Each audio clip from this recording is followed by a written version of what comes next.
if you click on this GPU information section or button here, it's going to bring you to basically some extra options here. If you have an NVIDIA video card, which I don't seem to have, it works better with After Effects because the new compatibility in CS6 allows the use of the CUDA cores of the NVIDIA graphics card to help like drive things in After Effects. So if you have the NVIDIA GPU, you'll be able to change this ray tracing from CPU to GPU, and then you'll be able to probably render a bit faster and everything like that. I have Radeon now. I had this before CS6 came out, so I'm sticking with that until I decide to buy a new one, or this one dies, or I get enough money randomly somehow to buy a new one. But I want to buy a house first, so I'm gonna get that first. So I'm gonna hit OK and just stick with these 1/8 here on my adaptive resolution. Now it's gonna render because I didn't let it render before. And there we go. So there is one more down here under renderer options. Now this helps you out with your ray tracing quality and how it's going to do it. You can read this section here, which I encourage you to do. I'm not going to read it for you because basically what it says is that the higher you set up your ray tracing quality, the more noise it's going to take out, but the longer it's going to pretty much it's going to take a longer time to compute and render every time. So you want to set this down to the lowest possible quality that seems acceptable to you.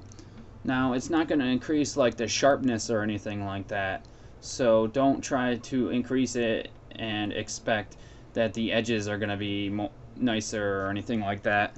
It's just going to affect the noise.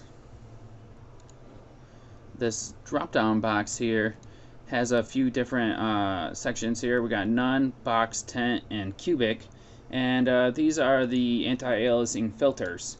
And with ray tracing, rays are fired into the pixels to produce a render image, and it shows off the texture and everything like that. So you've got these different types of methods here where the result kind of will look a little better in quality, and these go from worse quality to better quality there. So the anti-aliasing filters control the amount of blurriness. None here, it'll give the sharpest result, but the edges may be more aliased, which means they're a little more jaggedy and stuff. But the other ones these ones here, they give blurrier results, but the edges aren't going to be all aliased for you. So hopefully that made sense and I explained it a little bit. I'm going to hit OK. And I just wanted to let you know that this menu here is new in CS6. If you look at it in CS5, there's going to be different menus. So if you remember, or if you have CS5 now, there used to be a section that was off, wireframe, adaptive resolution, which had a dash that said OpenGL off, OpenGL interactive, and OpenGL always on. So most people didn't like OpenGL at all in After Effects. So that's kind of why they got rid of it in here. They would always put it on adaptive resolution. So if you have CS5, keep yours on adaptive resolution for the most part. You don't really want to use the OpenGL. That's going to be it for this tutorial.